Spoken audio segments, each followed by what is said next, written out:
Mi hija se fue a un crucero de 3 meses y me dejó con $10 sola en casa con cuentas por pagar.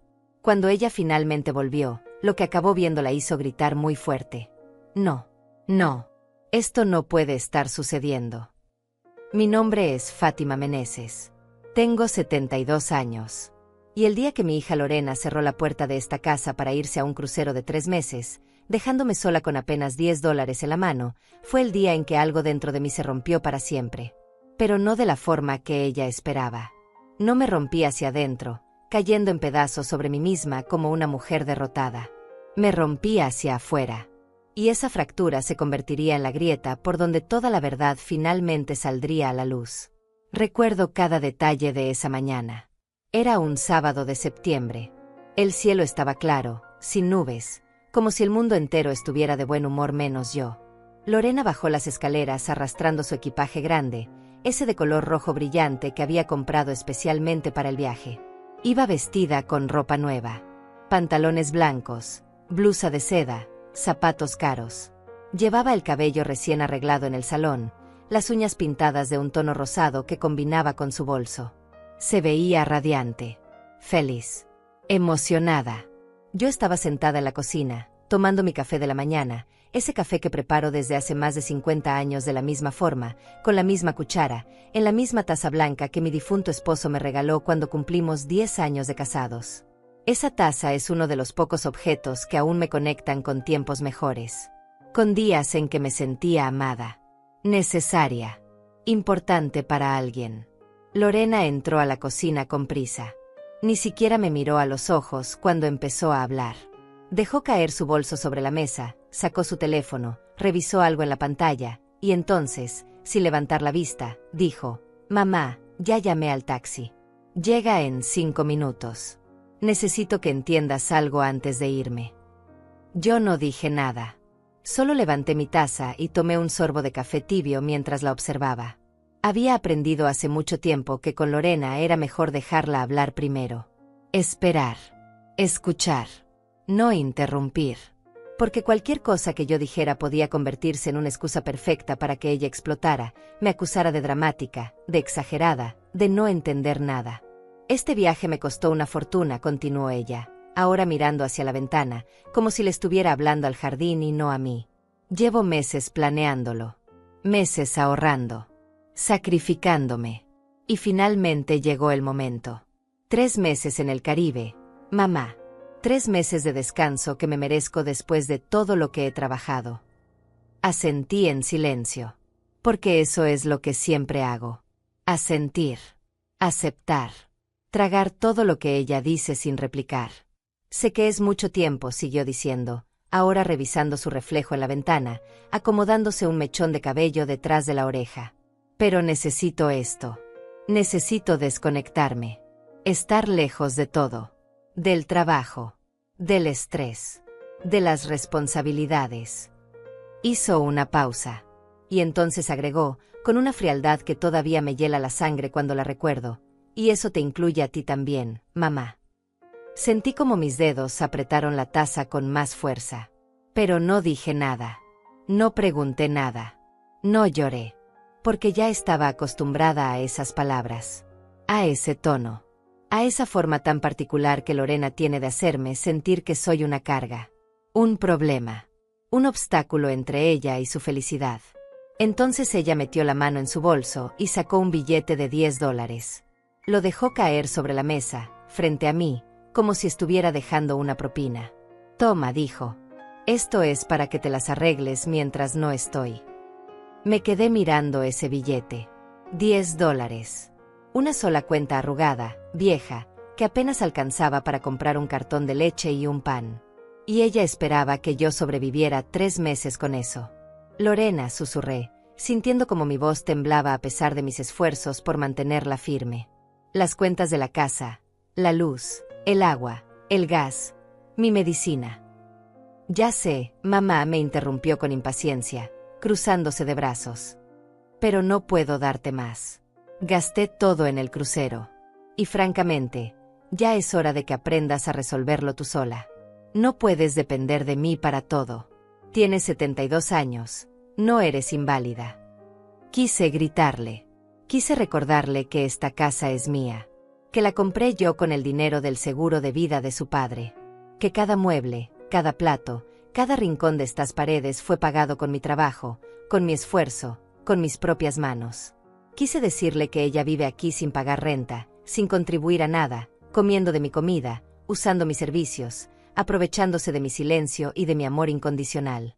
Pero no lo hice, porque sabía que no serviría de nada. Lorena siempre tiene una respuesta lista. Siempre tiene una forma de voltear las cosas y hacerme sentir culpable, de convertirse en la víctima y a mí en la villana.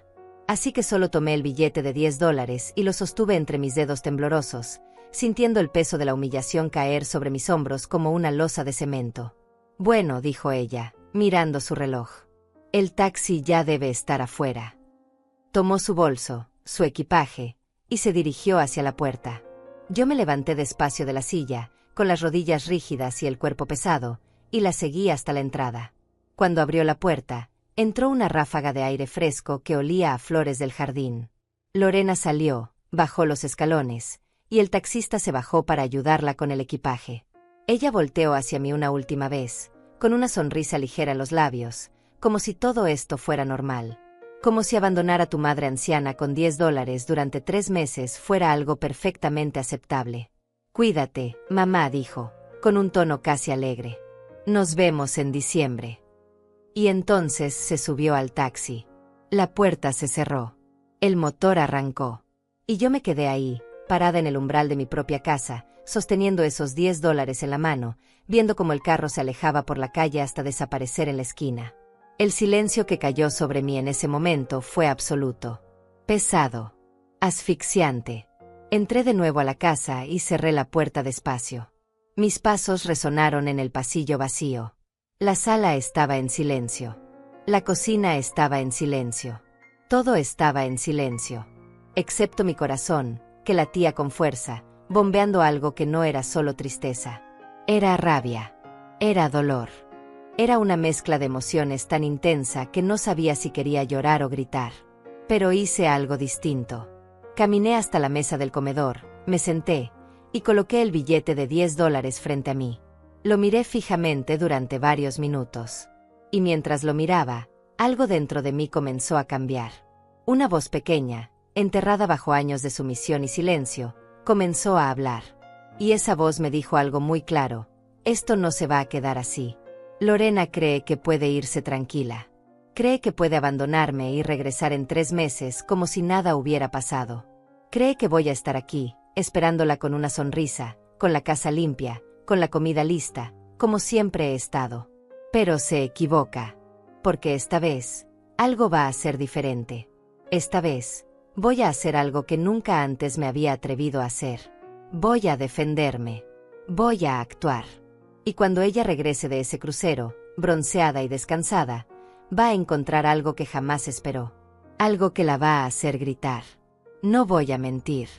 Los primeros días después de que Lorena se fue fueron los más difíciles de mi vida. Y eso es mucho decir, considerando que he enterrado a mi esposo, he pasado por enfermedades, he conocido la soledad más profunda. Pero esto era diferente. Esto no era el dolor de perder a alguien por circunstancias inevitables. Esto era el dolor de ser desechada por la única persona que debería amarme incondicionalmente. Me desperté el domingo por la mañana en una cama vacía, en una casa vacía, con un silencio tan denso que podía escuchar el zumbido de mis propios pensamientos. Me quedé acostada varios minutos, mirando el techo, sintiendo el peso de la realidad aplastándome el pecho. Lorena se había ido. Y yo estaba sola. Completamente sola. Me levanté despacio, con el cuerpo adolorido y la mente nublada. Fui al baño, me lavé la cara con agua fría, y me quedé mirando mi reflejo en el espejo. 72 años me devolvían la mirada. Arrugas profundas alrededor de los ojos. Cabello gris recogido en un moño desordenado. Ojeras oscuras bajo los párpados. Me veía cansada. Vieja. Invisible. Como una mujer que el mundo ya había olvidado. Bajé a la cocina y abrí la alacena. Había medio paquete de arroz, una lata de frijoles, 2 papas viejas y un pedazo de pan duro. En el refrigerador, apenas quedaba un poco de leche, 2 huevos y un trozo de queso envuelto en papel aluminio. Hice un cálculo rápido en mi cabeza. Si racionaba todo con cuidado, tal vez podría estirar esa comida por una semana.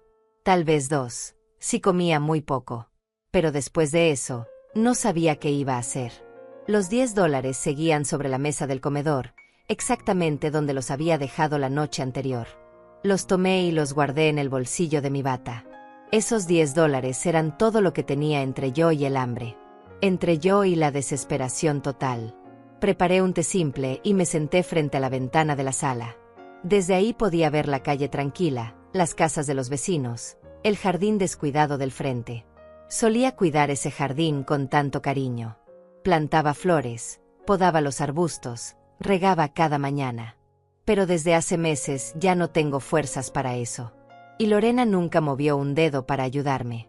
Pensé en llamarla, tomar el teléfono y marcar su número. Decirle que cometió un error. Que $10 no son suficientes. Que necesito ayuda. Pero entonces recordé algo que ella me había dicho hace meses, durante una de nuestras tantas discusiones. Mamá, si me llamas durante el viaje, no voy a contestar. Necesito desconectarme de todo. No me busques a menos que sea una emergencia de vida o muerte.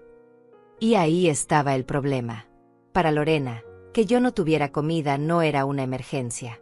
Que yo no tuviera dinero para pagar las cuentas no era una emergencia.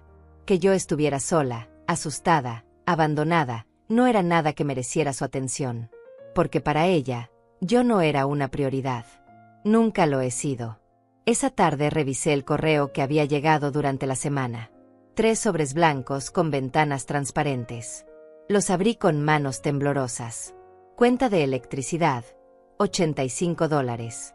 Cuenta de agua, $32. Cuenta de gas, $48. Total, $165. Todas con fecha de vencimiento en menos de 2 semanas. Sentí como el pánico empezaba a trepar por mi garganta. $165. Y yo tenía 10. ¿Qué iba a pasar cuando cortaran los servicios? ¿Cómo iba a vivir sin luz? ¿Sin agua? ¿Sin gas para cocinar? La casa se volvería inhabitable. Me volvería invisible incluso para mí misma. Coloqué las cuentas sobre la mesa, una al lado de la otra, y las observé durante largo rato. Y mientras las observaba, esa misma voz que había despertado el día anterior volvió a hablar dentro de mí. Pero esta vez no me decía que iba a defenderme. Esta vez me decía algo más específico. Más claro. Más peligroso. Registra esto, me dijo la voz. Registra cada detalle. Cada cuenta. Cada día de abandono. Cada momento de sufrimiento. Guarda las pruebas.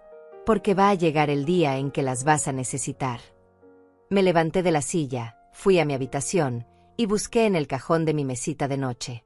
Ahí, debajo de unos pañuelos viejos y unas fotos antiguas, encontré un cuaderno pequeño de pastadura que había comprado hace años y nunca había usado. Lo saqué, lo limpié con la mano, y regresé a la mesa del comedor. Abrí el cuaderno en la primera página. Tomé un bolígrafo azul. Y escribí la primera línea. Sábado, 16 de septiembre. Lorena se fue a un crucero de 3 meses. Me dejó sola en casa con $10. Y entonces seguí escribiendo. Anoté la fecha exacta. La hora aproximada en que ella se fue. Las palabras que me dijo. El billete de $10. Las cuentas que habían llegado. Los alimentos que quedaban en la alacena. Todo. Cada detalle, por pequeño que fuera, quedó registrado en esas páginas con mi letra temblorosa pero firme. No sabía exactamente qué iba a hacer con esa información. No tenía un plan claro todavía. Pero algo en mi interior me decía que esto era importante. Que necesitaba pruebas. Que necesitaba un registro real, tangible, de lo que estaba sucediendo. Porque Lorena era muy hábil para distorsionar la realidad. Para cambiar las historias. Para hacerme quedar como la exagerada, la dramática, la que inventa problemas donde no los hay. Pero esta vez, no iba a poder hacerlo. Porque yo iba a tener pruebas. Iba a tener fechas. Iba a tener hechos. Y los hechos no mienten. Cerré el cuaderno y lo guardé en el cajón de la cocina, debajo de los manteles. Un lugar seguro donde Lorena nunca buscaría, en caso de que regresara antes de tiempo. Aunque sabía que eso no iba a pasar. Lorena estaba disfrutando demasiado su libertad como para pensar en mí. Esa noche, mientras estaba acostada en mi cama, mirando la oscuridad del techo, sentí algo extraño. No era solo tristeza.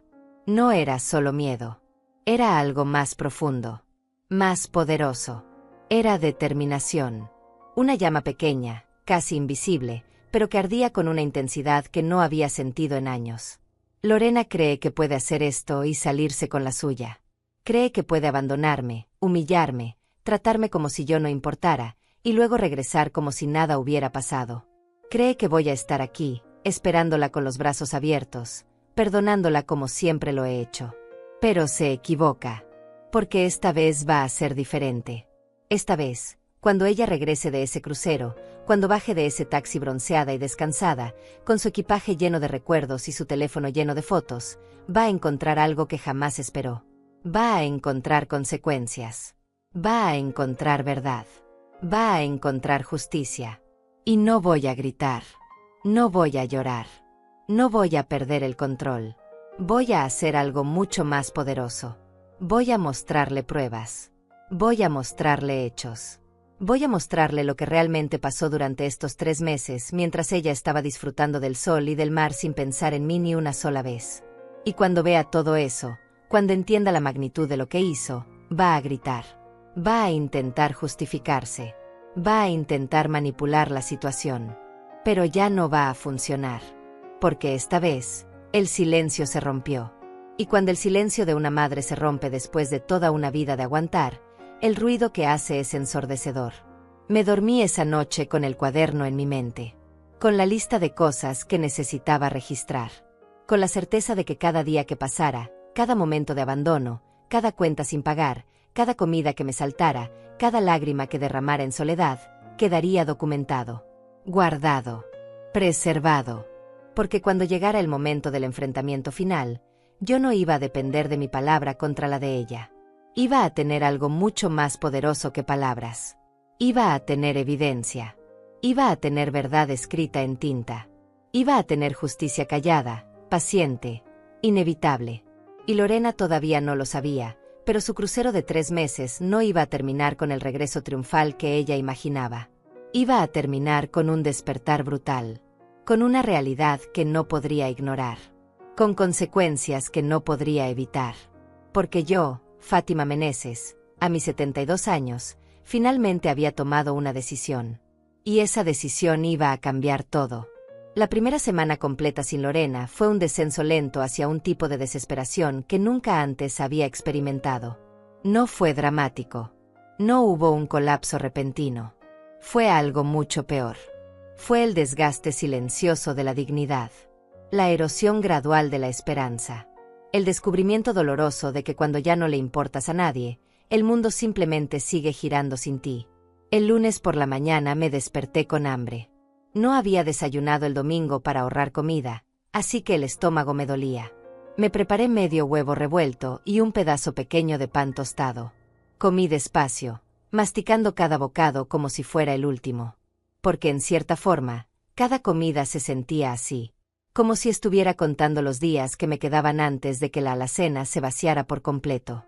Pasé la mañana limpiando la casa. No porque estuviera sucia, sino porque necesitaba hacer algo. Necesitaba moverme. Necesitaba sentir que todavía tenía control sobre algo, aunque fuera solo sobre el polvo de los muebles. Barrí el piso. Limpié las ventanas. Ordené los cajones. Y todo el tiempo, el silencio de la casa me seguía como una sombra pesada. A mediodía, el teléfono sonó. Mi corazón dio un salto. Pensé que tal vez era Lorena. Que tal vez había cambiado de opinión. Que tal vez había recordado que tenía una madre anciana esperándola en casa. Corrí hacia el teléfono con una urgencia que ahora me avergüenza recordar. Contesté con voz ansiosa. Bueno. Era una grabación automática. Una compañía de tarjetas de crédito ofreciéndome un préstamo. Colgué el teléfono y me quedé ahí parada, sintiendo como la decepción me atravesaba el pecho como una aguja fría. Lorena no iba a llamar. Tenía que aceptarlo. Ella había dicho que no quería que la molestaran. Y lo había dicho en serio. El martes, abrí el último cartón de leche. Estaba a punto de caducar, pero lo bebí de todas formas. No podía darme el lujo de desperdiciar nada. Calculé que los $10 que tenía alcanzaban para comprar tal vez 2 o 3 cosas básicas en el supermercado. Arroz, frijoles, tal vez un poco de pan. Pero si gastaba ese dinero ahora, no iba a tener absolutamente nada para las próximas semanas. Así que decidí esperar. Racionarme aún más. Comer menos. Sobrevivir con lo que quedaba. Ya había perdido peso en los últimos meses. Podía permitirme perder un poco más. El miércoles llegó otra carta. Esta vez era de la compañía de teléfono. $63. Fecha de vencimiento. En 10 días. La abrí con manos temblorosas y la agregué a la pila de cuentas sin pagar que crecía sobre la mesa del comedor. 4 cuentas ahora. $228 en total. Una cifra que para muchas personas tal vez no significaba mucho. Pero para mí, en ese momento, era una montaña imposible de escalar. Saqué el cuaderno de su escondite. Abrí una nueva página. Y escribí, miércoles, 20 de septiembre. Llegó cuenta de teléfono, $63. Total de deudas, $228. Dinero disponible, $10. Comida restante, 2 papas, un lata de frijoles, medio paquete de arroz. Lorena no ha llamado.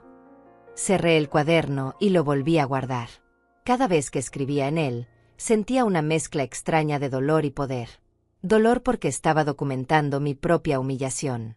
Poder porque sabía que estas palabras, estos números, estas fechas, iban a servir para algo.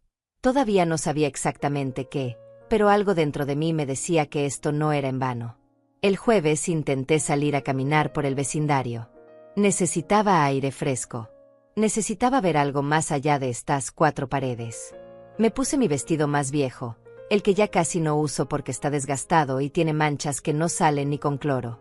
Pero ya no me importaba. Nadie me veía de todas formas. Me había vuelto invisible. Caminé despacio por la acera, sintiendo como las rodillas me dolían con cada paso. Pasé frente a la casa de los Valverde. Celia, la vecina, estaba regando su jardín. Me vio y levantó la mano para saludar. Yo le devolví el saludo con una sonrisa forzada y seguí caminando. No quería detenerme. No quería que me hiciera preguntas. No quería tener que explicar por qué estaba sola. ¿Por qué se veía tan descuidado mi jardín? ¿Por qué había adelgazado tanto? Cuando regresé a casa, me sentía exhausta. No había caminado más de 10 minutos, pero mi cuerpo ya no tenía fuerzas. Me senté en el sofá de la sala y cerré los ojos. Y por primera vez desde que Lorena se fue, lloré. Lloré sin ruido, con lágrimas silenciosas que resbalaban por mis mejillas y caían sobre mi regazo. Lloré por todo lo que había perdido. Por la hija que creí tener y que nunca existió. Por los años que dediqué a criarla, sacrificándome, dándole todo, creyendo que algún día ella me cuidaría como yo la cuidé a ella. Pero ese día nunca llegó.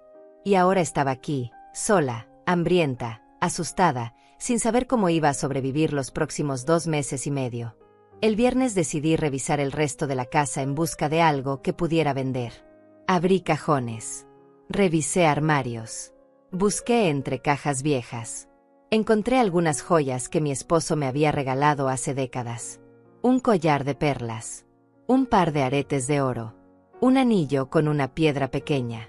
No valían mucho, pero tal vez podía conseguir algo de dinero por ellos. Pero entonces me detuve. Esas joyas eran todo lo que me quedaba de él. Los únicos recuerdos tangibles de un tiempo en que alguien me amaba. En que alguien me valoraba. ¿De verdad iba a venderlas para sobrevivir mientras mi hija disfrutaba de un crucero de lujo? Guardé las joyas de nuevo en su caja. No todavía. Si las cosas empeoraban más, tal vez. Pero no todavía. El sábado, exactamente una semana después de que Lorena se fue, me pesé en la báscula del baño. Había perdido 4 kilos. En una semana. 4 kilos que mi cuerpo ya no podía permitirse perder. Me veía demacrada.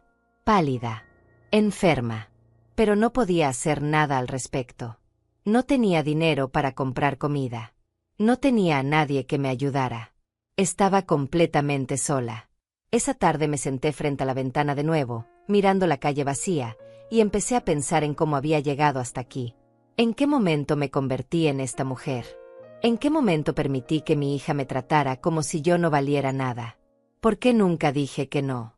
¿Por qué nunca puse límites? ¿Por qué siempre justifiqué su comportamiento, su egoísmo, su crueldad? Porque tenía miedo. Miedo de perderla. Miedo de quedarme completamente sola. Miedo de que si la confrontaba, si le exigía respeto, ella simplemente se iría y nunca volvería. Así que elegí el silencio. Elegí la sumisión. Elegí tragarme el dolor y fingir que todo estaba bien.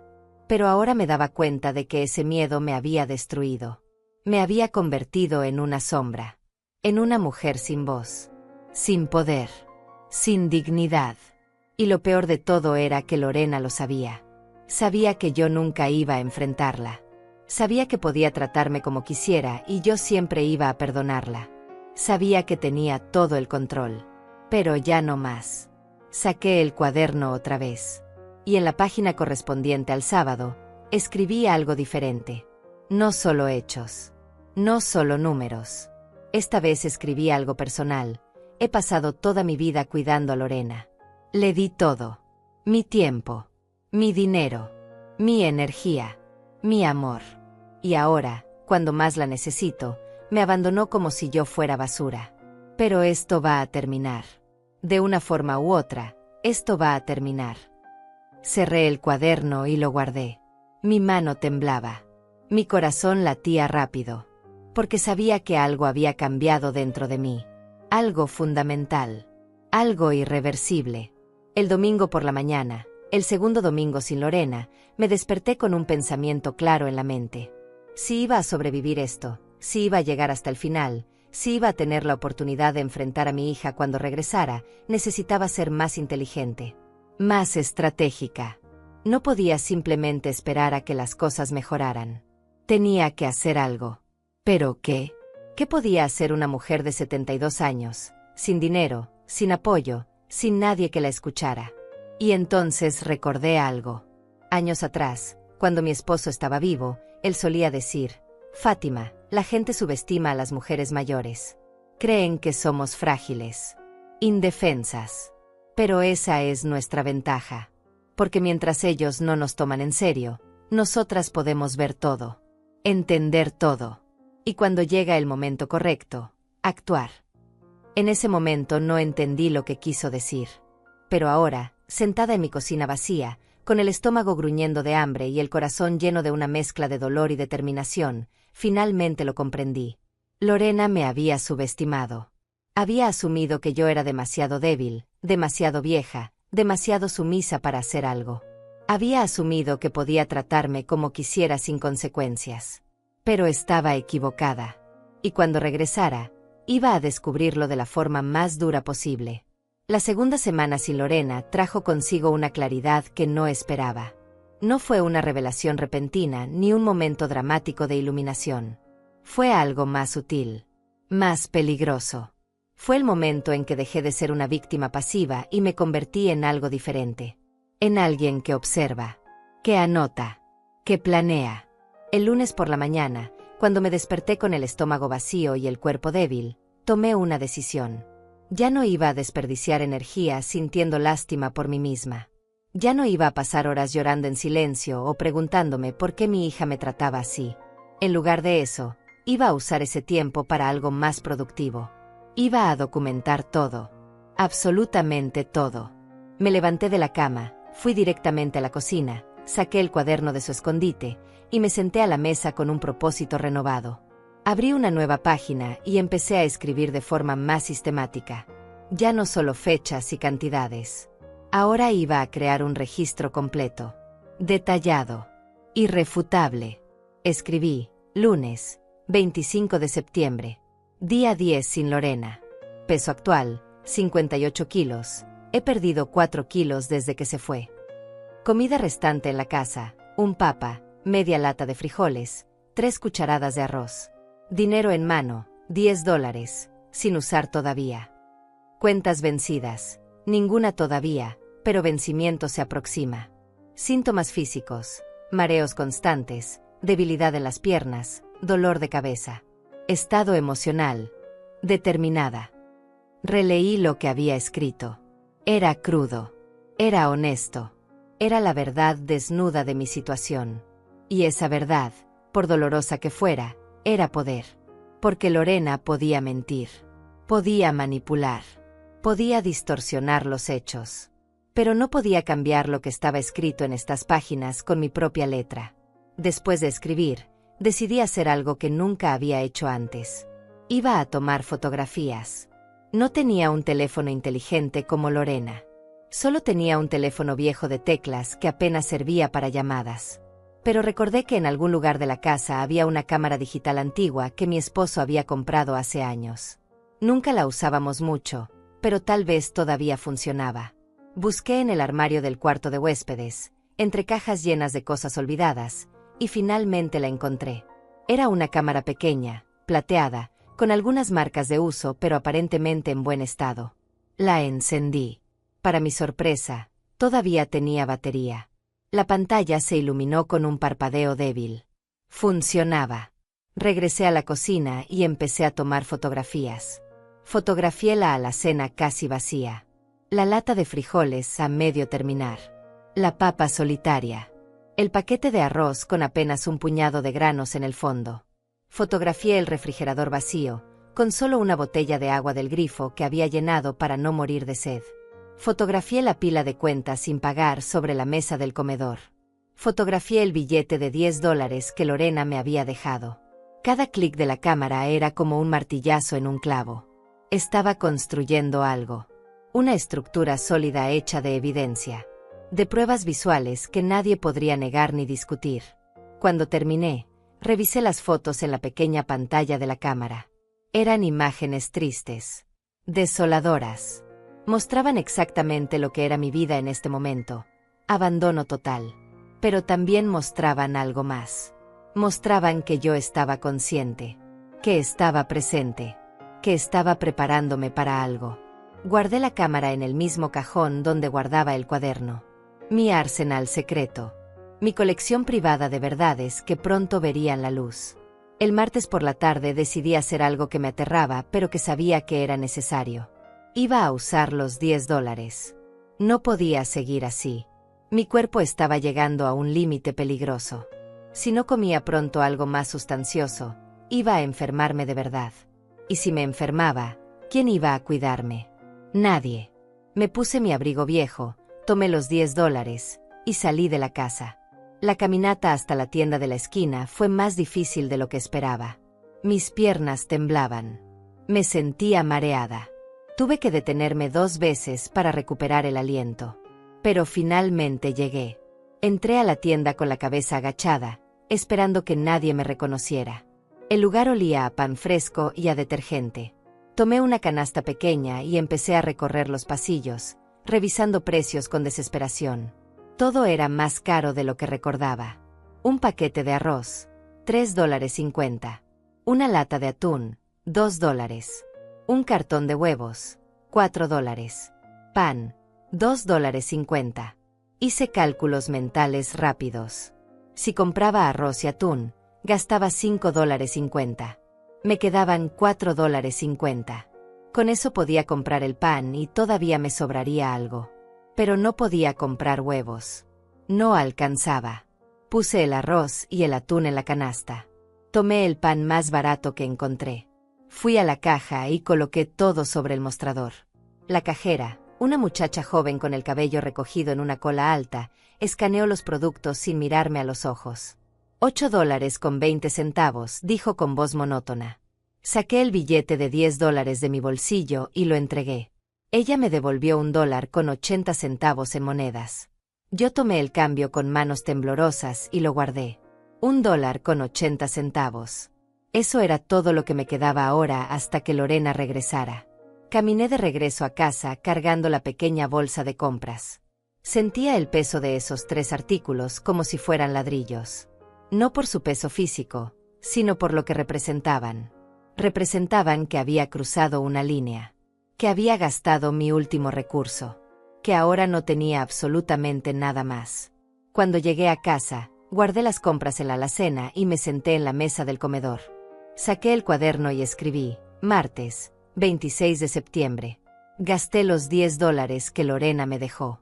Compré arroz, atún, pan. Total gastado, $8.20. Dinero restante, $1.80. Esto tiene que durarme aproximadamente 70 días más. Releí esa última línea varias veces. 70 días. 10 semanas. 2 meses y medio. Una eternidad cuando no tienes nada. Cerré el cuaderno y apoyé la cabeza sobre mis manos. Estaba cansada. Tan cansada. No solo físicamente. Estaba cansada en el alma. Cansada de luchar. Cansada de sobrevivir. Cansada de sentirme invisible. Pero entonces pensé en algo. Pensé en el cuaderno. En las fotografías. En todo lo que estaba acumulando. Y me di cuenta de que no estaba haciendo esto solo para sobrevivir. Estaba haciendo esto para construir un caso. Para tener pruebas. Para que cuando Lorena regresara, cuando me mirara con esa sonrisa condescendiente y me dijera: ¿ves, mamá? No fue para tanto. Sobreviviste, yo pudiera mostrarle exactamente lo que significó sobrevivir. Porque sobrevivir no es lo mismo que vivir. Sobrevivir es despertar cada día sin saber si vas a tener comida. Es sentir cómo tu cuerpo se debilita poco a poco. Es vivir con miedo constante de que corten los servicios, de que te enfermes, de que algo terrible pase y no haya nadie que pueda ayudarte. Sobrevivir es existir en un estado de angustia permanente. Y eso era exactamente lo que Lorena me había obligado a hacer. El miércoles por la mañana, mientras comía una pequeña porción de arroz servido sin sal ni aceite porque no tenía nada más para darle sabor, escuché un ruido afuera. Me asomé por la ventana y vi a Celia Valverde, mi vecina, parada en su jardín, mirando hacia mi casa con expresión preocupada. Nos hicimos contacto visual por un segundo. Ella levantó la mano en un saludo tímido. Yo respondí de la misma forma y me alejé rápidamente de la ventana. No quería que se acercara. No quería tener que explicar nada todavía. No era el momento. Pero sabía que pronto sería inevitable. Celia era observadora, atenta, y ya había notado que algo no estaba bien. Solo era cuestión de tiempo antes de que tocara mi puerta. El jueves llegó otra carta. Esta vez era de la compañía de electricidad. Una notificación de que si no pagaba la cuenta vencida en los próximos 5 días, el servicio sería suspendido. 5 días. Eso significaba que para el martes de la próxima semana, si no hacía algo, me quedaría sin luz.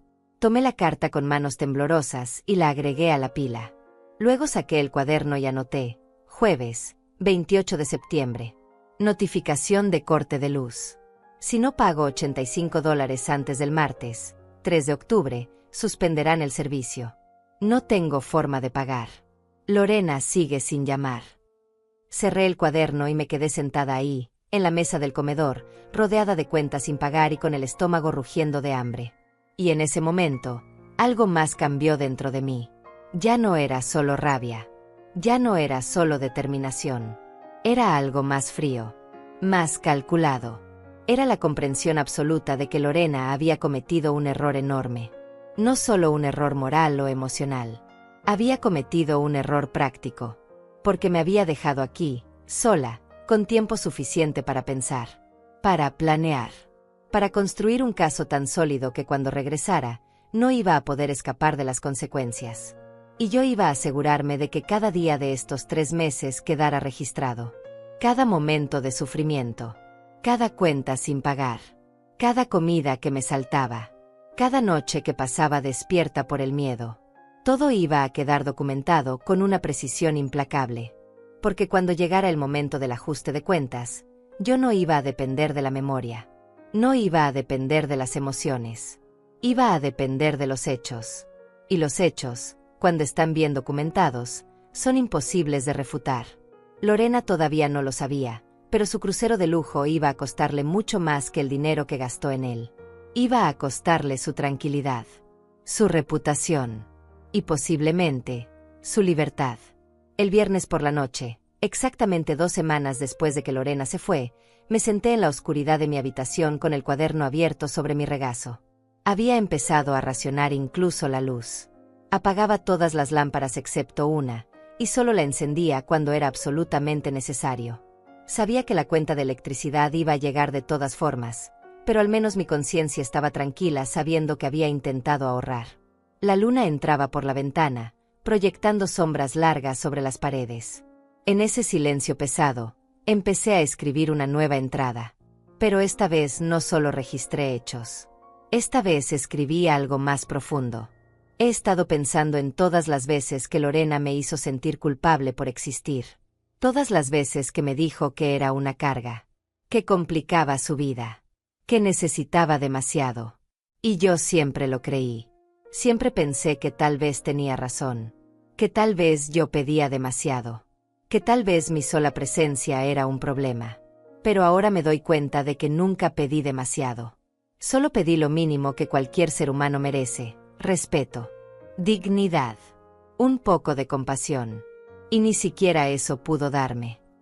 Cerré el cuaderno y lo sostuve contra mi pecho. Sentí como las lágrimas comenzaban a acumularse en mis ojos, pero esta vez no las dejé caer. Ya había llorado suficiente. Ahora era tiempo de otra cosa. Era tiempo de acción. El sábado por la mañana desperté con una idea clara. Necesitaba hacer un inventario completo de todo lo que estaba pasando. No solo de la comida o el dinero. Necesitaba documentar mi estado físico también. Porque si esto iba a convertirse en un caso real, necesitaba pruebas médicas. Me paré frente al espejo del baño y me observé con honestidad brutal. Mi rostro estaba demacrado. Los pómulos sobresalían más de lo normal. Las ojeras eran profundas y oscuras. Mi piel tenía un tono grisáceo, enfermizo. Me levanté la blusa y pude contar mis costillas. Podía ver la forma de mi clavícula de una manera que nunca antes había visto. Busqué en el botiquín del baño y encontré una libreta vieja donde mi esposo solía anotar sus medicamentos. La abrí en una página en blanco y empecé a escribir un registro médico casero. Sábado, 30 de septiembre. Peso, 57 kilos. Síntomas: mareos frecuentes, especialmente al levantarme. Debilidad muscular en piernas y brazos. Temblor en las manos. Dificultad para concentrarme. Palpitaciones ocasionales. Insomnio por ansiedad. Dolor de cabeza constante. Guardé la libreta junto al cuaderno principal. Ahora tenía 2 registros. Uno económico y emocional. Otro médico. Ambos pintaban el mismo cuadro: abandono sistemático con consecuencias reales y medibles. El domingo decidí hacer algo arriesgado. Iba a llamar a Lorena. Sabía que ella había dicho que no quería que la molestara, pero necesitaba intentarlo. Necesitaba tener un registro de que lo intenté, de que busqué ayuda, de que no me quedé callada completamente. Tomé el teléfono con manos temblorosas y marqué su número. El tono sonó 1 vez, 2 veces, 3 veces, 4, 5. Finalmente, entró el buzón de voz. Este es el buzón de Lorena Meneses. No puedo contestar ahora. Deja tu mensaje después del tono. Esperé el pitido. Y entonces hablé, con voz que intenté mantener firme pero que se quebraba en ciertos momentos. Lorena, soy yo. Tu mamá. Sé que dijiste que no querías que te llamara, pero necesito hablar contigo. Las cuentas están venciendo. No tengo dinero para pagarlas. Van a cortar la luz el martes. No tengo casi comida. Por favor, necesito que me llames. Por favor. Colgué el teléfono y me quedé ahí sentada, esperando. Esperé 1 hora. 2 horas. 3. El teléfono nunca sonó. Saqué el cuaderno y anoté: domingo, 1 de octubre. Llamé a Lorena. Dejé mensaje explicando la situación. No devolvió la llamada. Esa noche, mientras intentaba dormir con el estómago vacío y el cuerpo adolorido, pensé en todas las madres que probablemente estaban pasando por algo similar. Madres ancianas abandonadas por hijos ingratos. Madres que habían dado todo y ahora no recibían nada a cambio. Madres que sufrían en silencio porque tenían miedo o vergüenza de hablar. y me pregunté cuántas de ellas tenían la fuerza para hacer lo que yo estaba haciendo, para documentar, para resistir, para prepararse para un enfrentamiento que podría cambiar todo. El lunes amaneció con un cielo nublado que parecía reflejar perfectamente mi estado de ánimo. Me levanté temprano, a pesar de que había dormido muy poco. Preparé un té simple con agua caliente y me senté junto a la ventana, observando la calle despertar. Vi a los vecinos salir de sus casas, subir a sus autos, irse a trabajar, vivir sus vidas normales. Y yo aquí, atrapada en esta pesadilla de la que no podía escapar. Pero entonces recordé algo importante. No estaba solo intentando sobrevivir. Estaba construyendo algo. Cada día que pasaba, cada entrada en el cuaderno, cada fotografía que tomaba, era un ladrillo más en una estructura que eventualmente se convertiría en un muro imposible de derribar. Lorena había cometido un error garrafal. Me había dado tiempo. Tiempo para pensar. Tiempo para planear. Tiempo para preparar una respuesta que ella nunca vio venir. Y ese tiempo, por doloroso que fuera vivirlo, era exactamente lo que necesitaba para construir un caso irrefutable. El martes, el día en que amenazaban con cortar la electricidad, esperé junto a la ventana. Observé la calle con ansiedad, preguntándome si realmente lo harían. Si realmente llegaría una camioneta de la compañía eléctrica y me dejarían a oscuras. Pasaron las horas. La mañana se convirtió en tarde. La tarde comenzó a oscurecerse. Y entonces, justo cuando el sol empezaba a ponerse, vi una camioneta blanca estacionarse frente a mi casa. Un hombre con uniforme azul se bajó, caminó hacia el medidor de luz que estaba en un costado de la casa, y después de revisar algo en su tableta, hizo algo que no pude ver desde donde estaba. 5 minutos después, se fue. Fui a la cocina e intenté encender la luz. Nada. Presioné el interruptor varias veces. Nada. La electricidad había sido cortada. Me quedé ahí parada, en la oscuridad que comenzaba a invadir la casa, y sentí algo extraño. No era solo miedo o tristeza. Era una especie de calma fría. Porque ahora esto ya no era solo negligencia emocional. Esto era abandono con consecuencias tangibles y documentables. Saqué la cámara, esperé a que quedara un poco de luz natural, y tomé fotografías de los interruptores que no funcionaban. Del refrigerador apagado. De la casa a oscuras. Luego saqué el cuaderno y escribí, usando la poca luz que quedaba del día, martes, 3 de octubre. La compañía eléctrica cortó el servicio por falta de pago. La casa está sin luz. No puedo usar el refrigerador. No puedo cocinar adecuadamente. No tengo calefacción. Lorena sigue sin llamar. Esto es negligencia. Esto es abandono. Y esto tiene pruebas. Cerré el cuaderno y lo guardé. Y mientras la oscuridad terminaba de envolver la casa, sonreí por primera vez en semanas. Porque Lorena acababa de darme exactamente lo que necesitaba. Evidencia irrefutable de que me había abandonado a mi suerte. La primera noche sin electricidad fue la más larga de mi vida. No por la oscuridad en sí, sino por todo lo que esa oscuridad representaba. Me senté en la sala, envuelta en una manta vieja, escuchando los sonidos nocturnos de la casa. El crujir de la madera. El viento contra las ventanas. El silencio pesado que se hacía más profundo con cada hora que pasaba. No pude dormir.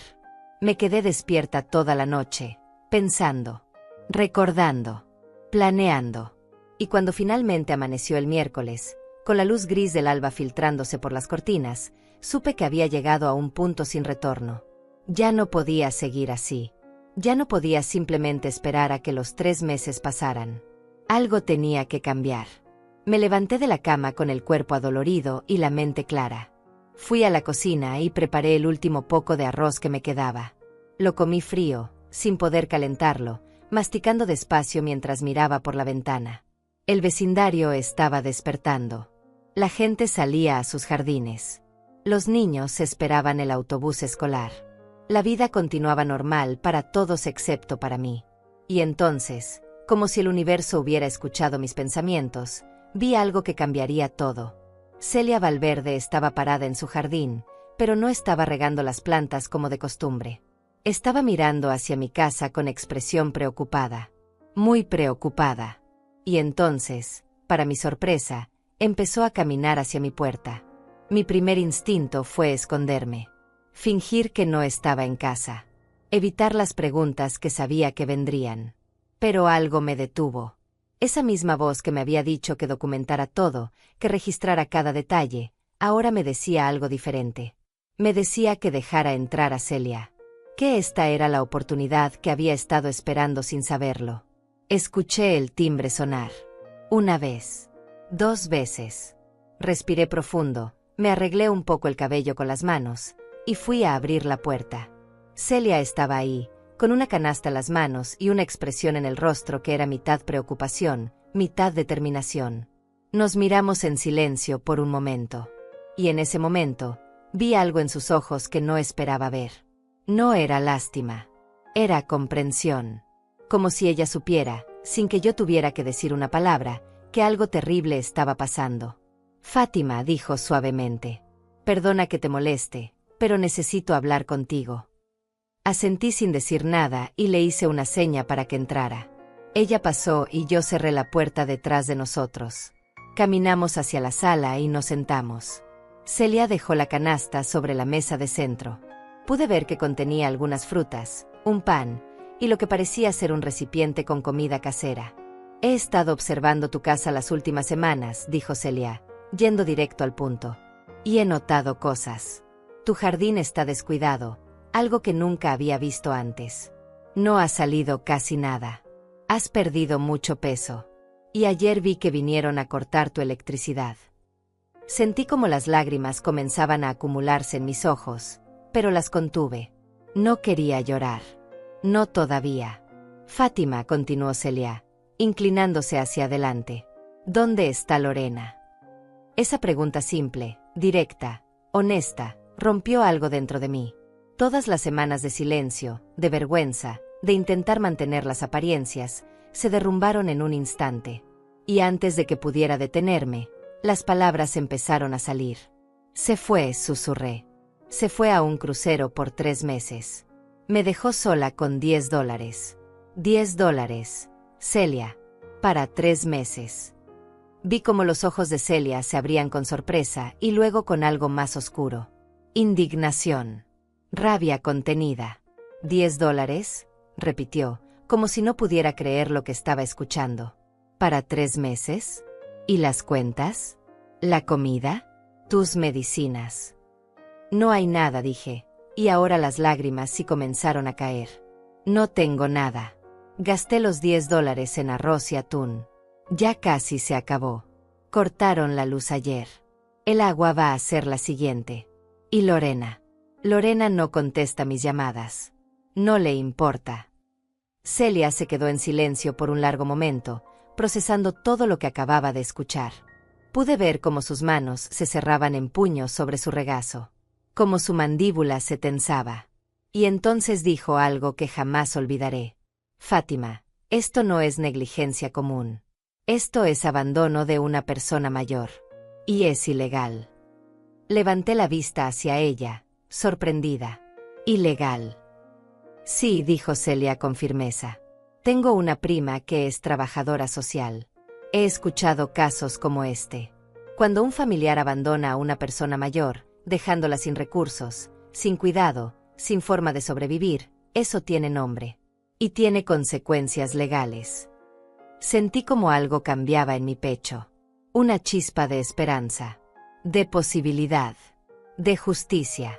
Pero necesitas pruebas, continuó Celia. Necesitas poder demostrar que esto está pasando. Que no son solo palabras. ¿Tienes algo? ¿Recibos? ¿Mensajes? Algo que demuestre que Lorena te abandonó. Me quedé en silencio por un momento. Y entonces, lentamente, me levanté y fui a la cocina. Saqué el cuaderno de su escondite. Saqué la cámara con las fotografías. Saqué la libreta con mis registros médicos. Regresé a la sala y coloqué todo sobre la mesa de centro, frente a Celia. Tengo esto, dije suavemente. He estado registrando todo desde el primer día. Vi cómo los ojos de Celia se abrían aún más mientras tomaba el cuaderno y comenzaba a hojearlo. Leía las entradas en silencio, pasando páginas despacio. Luego tomó la cámara y revisó las fotografías. y finalmente, leyó mis registros médicos. Cuando terminó, levantó la vista hacia mí con una expresión que era mitad asombro, mitad respeto profundo. Fátima, dijo con voz temblorosa. Esto es exactamente lo que se necesita. Tienes fechas. Tienes números. Tienes evidencia visual. Tienes un registro médico de cómo esto te ha afectado físicamente. Esto es un caso sólido. ¿Un caso?, pregunté, sintiendo como mi corazón comenzaba a latir más rápido. Sí, dijo Celia, cerrando el cuaderno con cuidado. Esto es suficiente para presentar una denuncia formal. Para que las autoridades intervengan. Para que Lorena enfrente las consecuencias de lo que está haciendo. Me senté de nuevo, sintiendo como las piernas me temblaban. Consecuencias. Autoridades. Denuncia formal. Esas palabras sonaban grandes. Pesadas. Reales. Tengo un conocido, dijo Celia después de un momento. Un abogado que se especializa en casos de derecho familiar y protección de personas mayores. Se llama Javier Serrano. Es buena persona. Honesto. Y no cobra consulta inicial. ¿Me dejarías contactarlo? ¿Mostrarle esto? Miré el cuaderno sobre la mesa. Todas esas páginas llenas de dolor. De hambre. De abandono. De verdad cruda y honesta. Y me di cuenta de que este era el momento que había estado esperando sin saberlo. El momento en que mi sufrimiento silencioso se convertiría en algo más. En algo con peso. Con poder. Con consecuencias.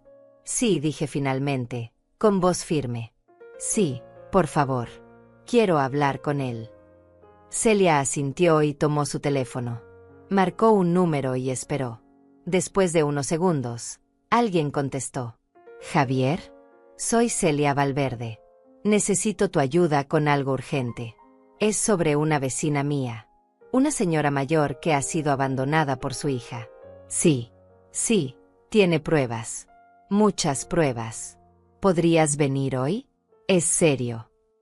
Escuchó la respuesta y asintió. Perfecto. Te mando la dirección. Gracias, Javier. Colgó el teléfono y me miró con una pequeña sonrisa. Viene en 2 horas. Va a revisar todo. Y entonces vamos a decidir qué hacer. Me quedé ahí sentada, procesando todo lo que acababa de pasar. En menos de 1 hora, mi situación había cambiado completamente. Ya no estaba sola. Ya no era solo una mujer anciana sufriendo en silencio. Ahora tenía a alguien de mi lado. Tenía pruebas. Y pronto, tendría a un abogado. Celia se levantó y me dio un abrazo suave pero firme.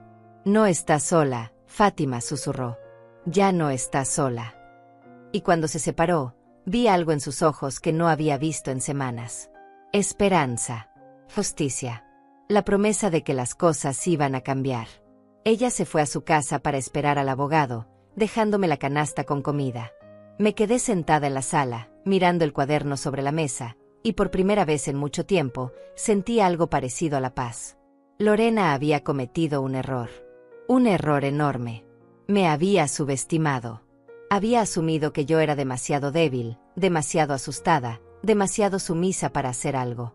Pero estaba a punto de descubrir lo equivocada que estaba. Y cuando regresara de ese crucero, iba a encontrar algo muy diferente a lo que esperaba. Iba a encontrar consecuencias reales. Iba a encontrar justicia. 2 horas después, exactamente como Celia había dicho, escuché el timbre de la puerta. Me levanté despacio, alicé mi vestido con las manos temblorosas, y fui a abrir. Celia estaba ahí, acompañada de un hombre de aproximadamente 50 años, vestido con pantalón oscuro y camisa clara. Llevaba un maletín de cuero bajo el brazo y tenía una expresión seria pero amable en el rostro. Fátima, dijo Celia suavemente. Él es el doctor Javier Serrano, el abogado del que te hablé. Javier extendió su mano y yo la estreché con timidez. Su apretón era firme pero gentil. Mucho gusto, señora Meneses. Celia me ha contado un poco sobre su situación. Podemos pasar. Asentí y los dejé entrar.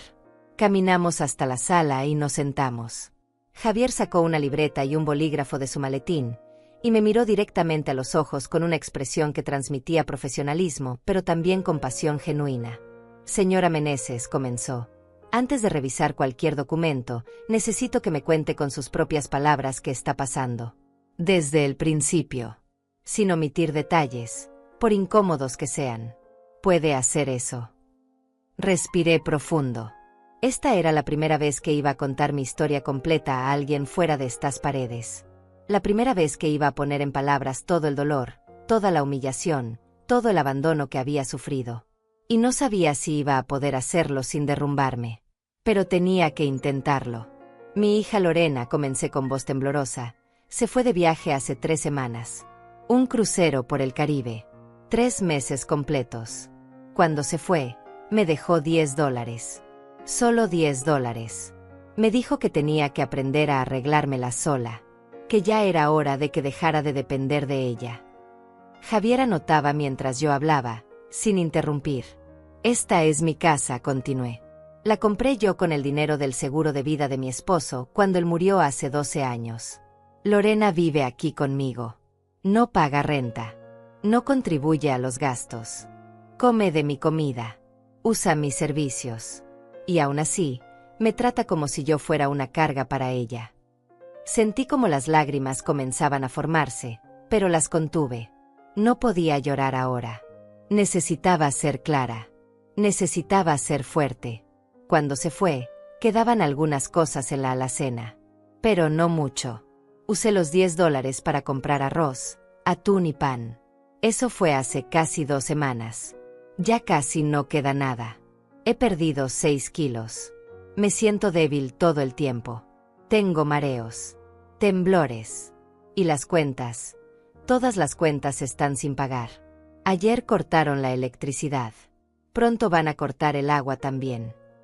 ¿Ha intentado contactar a su hija?, preguntó Javier, levantando la vista de su libreta. Sí, dije, sintiendo como la vergüenza me quemaba las mejillas. La llamé el domingo. Le dejé un mensaje explicándole todo.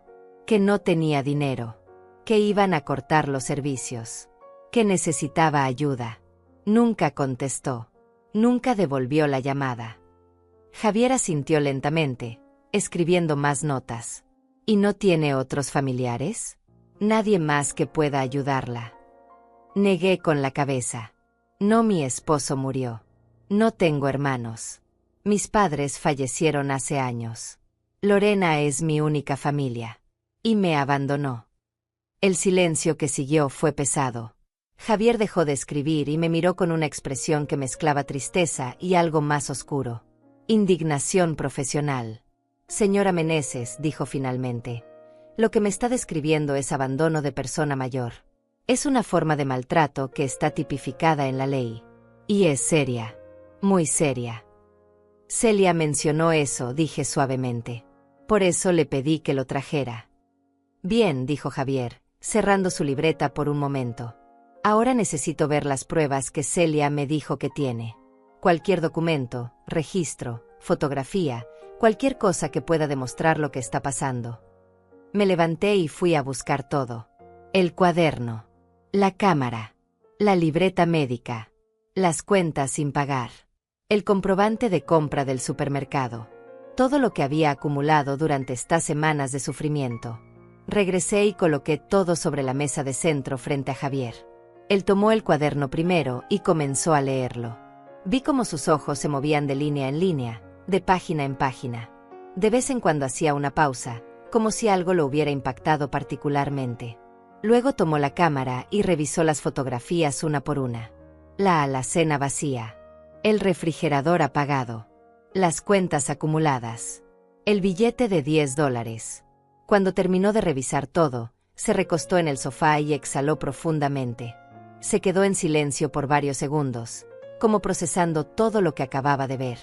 Señora Meneses, dijo finalmente, con voz seria y controlada, esto es uno de los casos más documentados y claros de abandono de persona mayor que he visto en mi carrera. Usted ha hecho un trabajo extraordinario registrando todo.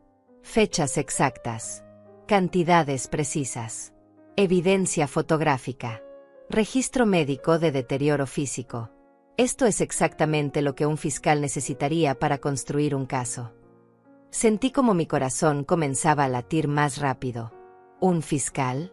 Quiere decir, esto es criminal. Puede serlo, dijo Javier, asintiendo. El abandono de persona mayor, especialmente cuando resulta en daño físico, da Quiementebel como pérdida de peso severa, desnutrición, privación de servicios básicos, puede constituir un delito. Pero antes de llegar a eso, hay otros pasos que podemos tomar. ¿Qué tipo de pasos?, pregunté, sintiendo una mezcla de miedo y esperanza. Javier se inclinó hacia adelante, con los codos apoyados en las rodillas. Primero, podemos presentar una denuncia ante los servicios de protección de adultos mayores. Ellos pueden investigar la situación, documentar oficialmente el abandono y tomar medidas inmediatas para protegerla.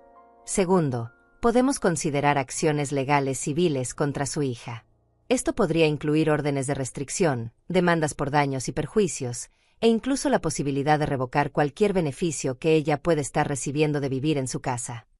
Escuché cada palabra como si fueran gotas de agua en un desierto. Opciones. Posibilidades. Justicia. Pero aquí hay algo muy importante que necesito preguntarle, continuó Javier, mirándome directamente a los ojos. ¿Qué es lo que usted quiere que pase? Porque una vez que iniciamos este proceso, no hay vuelta atrás. Su hija va a enfrentar consecuencias reales, posiblemente legales, definitivamente sociales y familiares. Su relación con ella va a cambiar para siempre. Entonces necesito saber, ¿está preparada para eso? Esa pregunta flotó en el aire entre nosotros. Era la pregunta que yo había estado evitando hacerme a mí misma durante semanas. Porque la respuesta implicaba aceptar algo doloroso.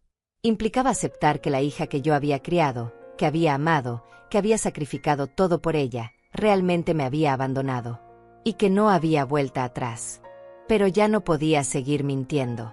Ya no podía seguir protegiendo a alguien que no me protegía a mí. Sí, dije finalmente, con voz firme. Estoy preparada. Porque lo que Lorena me hizo no está bien.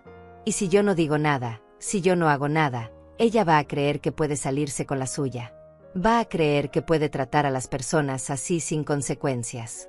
Y tal vez la próxima vez lo haga con alguien más. Con alguien que no tenga la fuerza que yo he encontrado para documentar todo esto. Vi cómo algo cambiaba en la expresión de Javier. Respeto. Admiración incluso. Entonces vamos a proceder, dijo, abriendo su maletín y sacando varios documentos. Lo primero que vamos a hacer es presentar un reporte formal ante servicios sociales. Voy a necesitar que firme algunos documentos dándome autorización para actuar en su nombre. También voy a tomar copias de todo lo que me ha mostrado. El cuaderno, las fotografías, todo. Asentí. Haga lo que sea necesario. Durante la siguiente hora, Javier me explicó cada documento antes de que lo firmara. Me habló sobre mis derechos. Sobre las opciones legales disponibles. Sobre lo que podía esperar en los próximos días y semanas. Y mientras hablaba, sentí como algo pesado se levantaba de mis hombros. Ya no estaba sola. Ya no estaba indefensa. Tenía a alguien profesional, capacitado, que sabía exactamente cómo navegar este sistema. Alguien que iba a luchar por mí. Cuando terminamos, Javier guardó todos los documentos en su maletín y se puso de pie. Voy a presentar todo esto mañana mismo. Los servicios sociales van a querer hacer una visita a su casa para documentar las condiciones.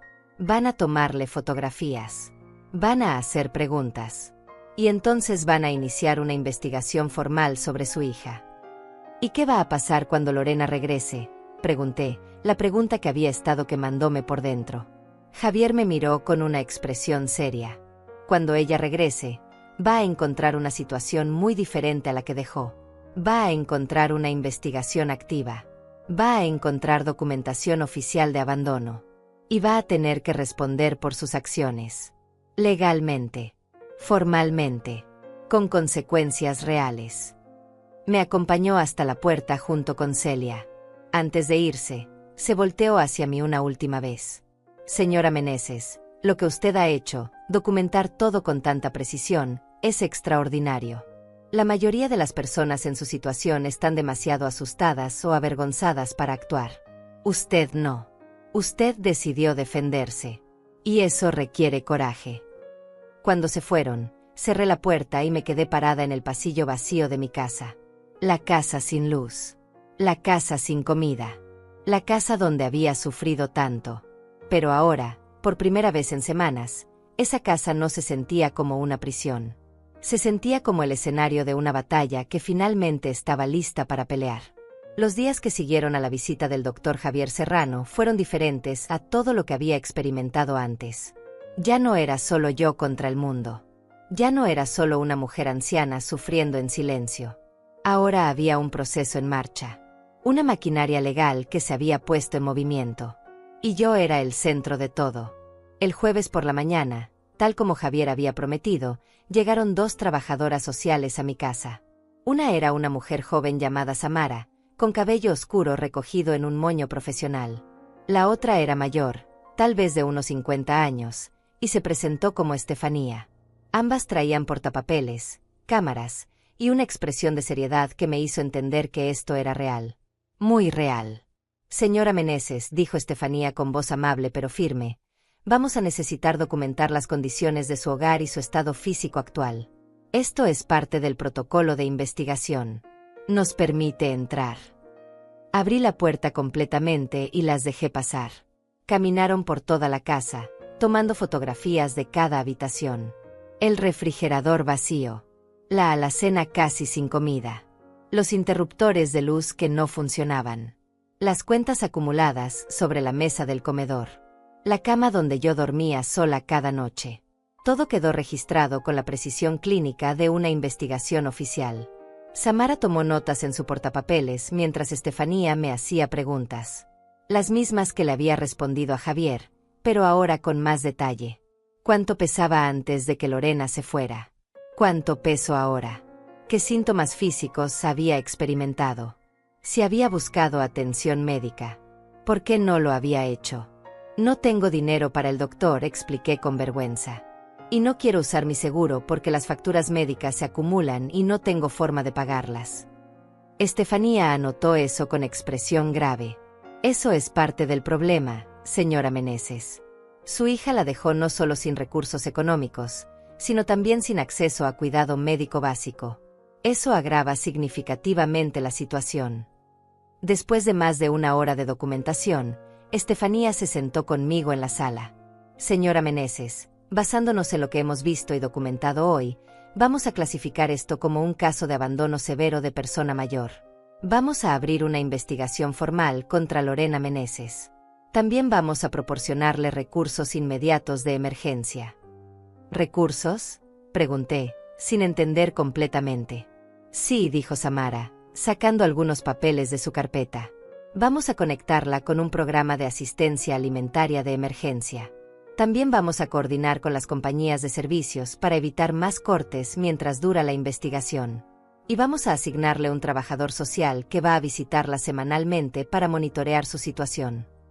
Sentí como las lágrimas comenzaban a caer antes de que pudiera detenerlas. No eran lágrimas de tristeza. Eran lágrimas de alivio, de gratitud, de esperanza. ¿Cuándo regresa su hija del viaje?, preguntó Estefanía. A principios de diciembre, respondí, limpiándome las lágrimas con la mano. Faltan todavía como 8 semanas. Estefanía y Samara intercambiaron una mirada significativa. Perfecto, dijo Estefanía. Eso nos da tiempo suficiente para completar la investigación antes de que ella regrese. Cuando Lorena vuelva, va a ser notificada oficialmente de las acusaciones en su contra. Va a tener que presentarse a una audiencia. Y va a tener que responder por todo lo que hizo. Se fueron después de darme varios documentos con información de contacto y recursos disponibles. Cuando cerré la puerta, me quedé parada en el pasillo, sosteniendo esos papeles contra mi pecho. Por primera vez en un mes, sentí que no estaba completamente sola. Que había personas que se preocupaban. Que me creían.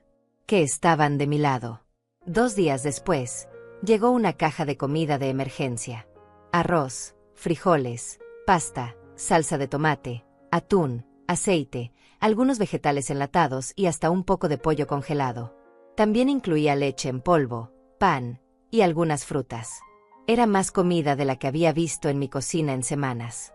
Guardé todo con manos temblorosas, organizando cada artículo en la alacena como si fueran tesoros.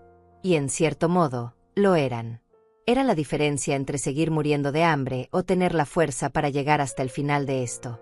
Esa misma tarde, mientras preparaba una comida real por primera vez en semanas, escuché que tocaban a mi puerta. Era Celia, con una sonrisa en el rostro. «Fátima, tengo noticias», dijo apenas entró.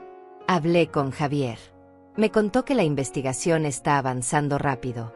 Aparentemente, cuando las trabajadoras sociales revisaron los registros, encontraron que Lorena había estado cobrando un beneficio del gobierno destinado a tu cuidado. Un subsidio que se otorga a familiares que cuidan de personas mayores. Me quedé helada. ¿Qué? Sí, dijo Celia con expresión seria. Al parecer, Lorena aplicó para ese beneficio hace 2 años, declarando que era tu cuidadora principal. Ha estado recibiendo casi $500 mensuales del gobierno específicamente para cuidarte. Para tus alimentos, medicinas, necesidades básicas. Y no solo no te cuidó, sino que te abandonó completamente. Sentí como la rabia comenzaba a hervir dentro de mí. $500 mensuales. Durante 2 años. Eso era dinero que se suponía era para mí. Para mis necesidades. Y Lorena lo había estado usando para ella misma. Para sus viajes. Para sus lujos. Mientras yo pasaba hambre. Eso es fraude, dije con voz temblorosa. Eso es robo. Exactamente, dijo Celia. Y ahora es parte de la investigación. Esto ya no es solo abandono, Fátima. Ahora también hay fraude de beneficios gubernamentales involucrado. Las consecuencias para Lorena van a ser mucho más serias de lo que pensábamos. Esa noche, mientras estaba acostada en mi cama, no pude dormir. No por miedo o ansiedad esta vez, sino porque mi mente no dejaba de procesar todo lo que estaba sucediendo. La investigación, el fraude, las pruebas que se acumulaban, las consecuencias que se acercaban como una tormenta inevitable. Lorena había jugado conmigo durante años. Me había manipulado. Me había usado. Me había robado. Y todo ese tiempo, yo había permanecido en silencio, creyendo que era mi deber como madre aguantar todo, perdonar todo, soportar todo. Pero ya no más. Las semanas siguientes pasaron en una especie de nebulosa extraña. Samara venía a visitarme cada semana para verificar que estuviera bien. Me traía más provisiones. Me hacía preguntas sobre cómo me sentía. Si había tenido contacto con Lorena. La respuesta siempre era no. Lorena nunca llamó. Nunca se preocupó. Nunca preguntó si su madre seguía viva. Javier me mantenía informada sobre el progreso de la investigación. Me explicó que habían contactado a la compañía del crucero y confirmado que Lorena efectivamente estaba a bordo, disfrutando del viaje. Habían verificado el costo del crucero, más de $6,000. Dinero que supuestamente no tenía para darme a mí, pero que sí tenía para gastarlo en ella misma. También me explicó que habían emitido una orden judicial para que Lorena se presentara a una audiencia inmediatamente después de su regreso. No iba a tener tiempo de desempacar. No iba a tener tiempo de preparar excusas. La justicia la estaría esperando en el aeropuerto. A mediados de noviembre, exactamente 2 meses después de que Lorena se fue, recibí una llamada de Javier. Señora Meneses, dijo con voz seria. Necesito informarle que el fiscal ha decidido presentar cargos criminales contra su hija.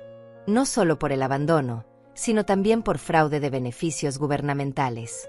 Esto significa que cuando regrese, va a enfrentar consecuencias legales graves. Me quedé en silencio por un momento, procesando esas palabras. Cargos criminales. Consecuencias legales graves. Mi hija. La niña que había cargado en mis brazos.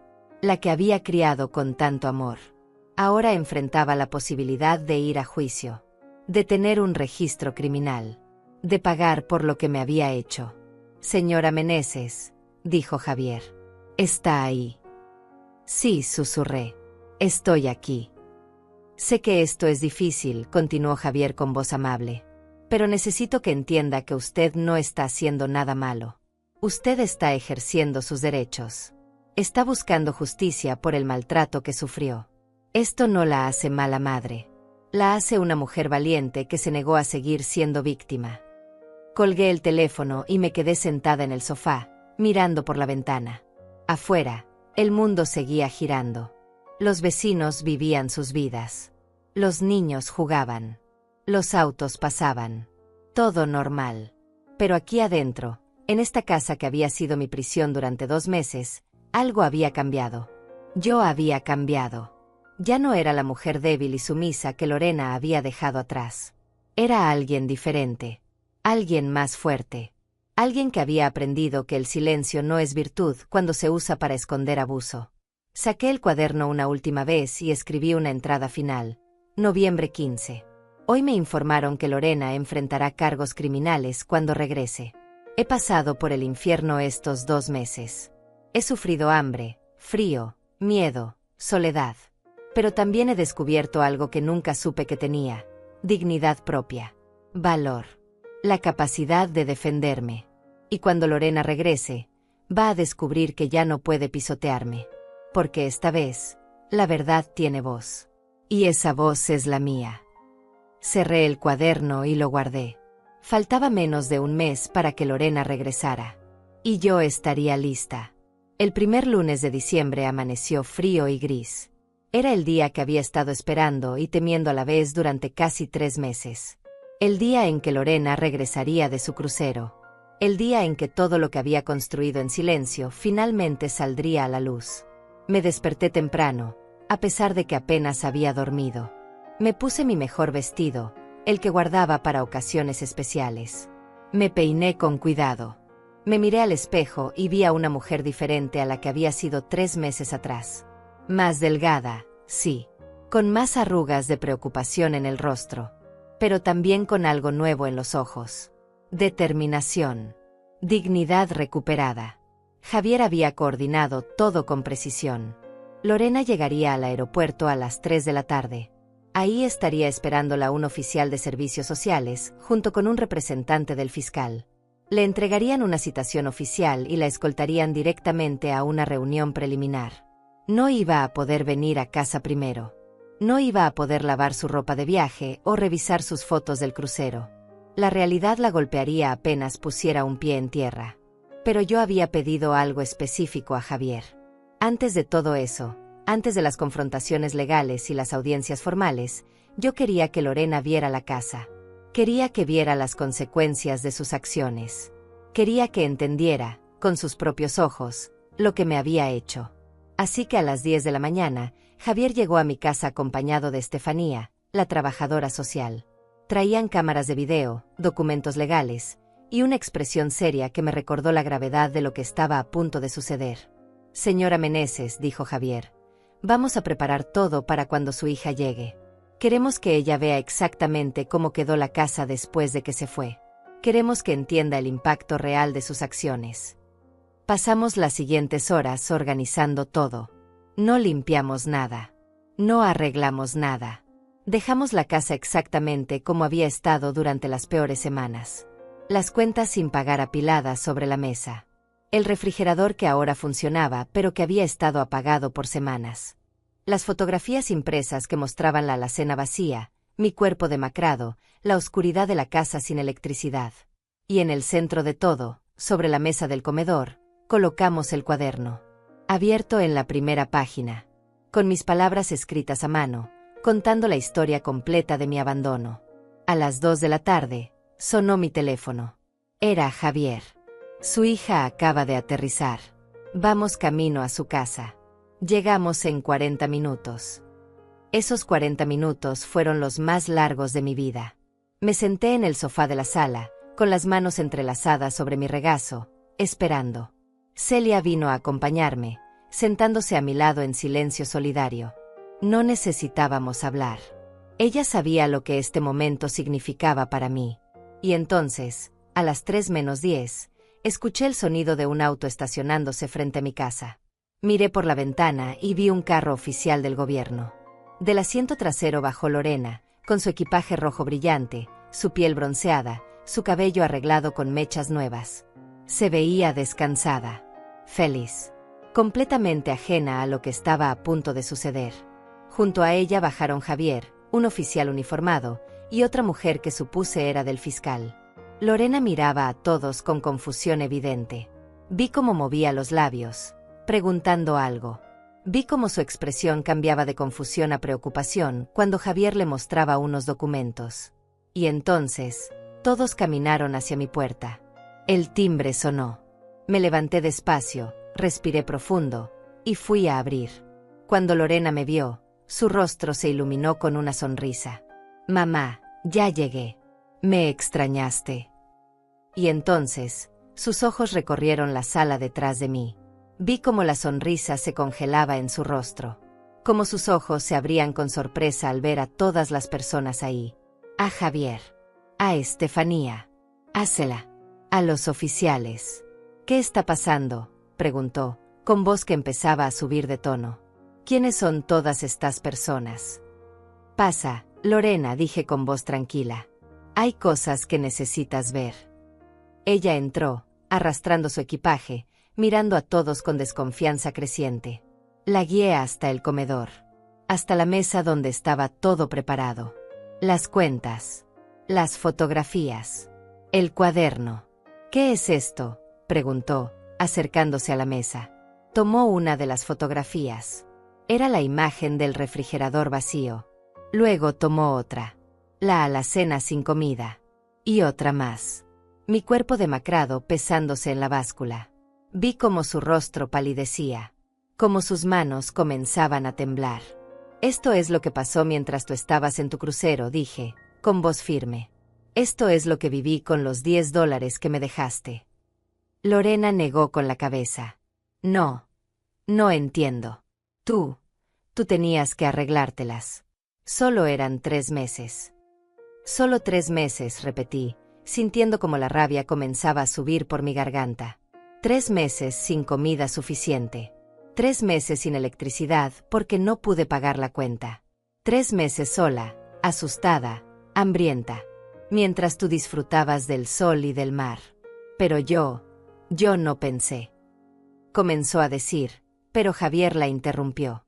«Señorita Meneses», dijo con voz profesional y fría, «soy el doctor Javier Serrano, abogado de su madre. Y estoy aquí para informarle que enfrenta una investigación formal por abandono de persona mayor y fraude de beneficios gubernamentales». Vi cómo Lorena se tambaleaba, como si la hubieran golpeado físicamente. «¿Qué? ¿Fraude? ¿De qué están hablando?». Estefanía dio un paso adelante. «Durante los últimos 2 años, usted ha estado cobrando un subsidio del gobierno destinado al cuidado de su madre. $500 mensuales. Dinero que debía usarse para sus necesidades básicas. ¿Dónde está ese dinero, señorita Meneses?». Lorena abrió la boca, pero no salió ningún sonido.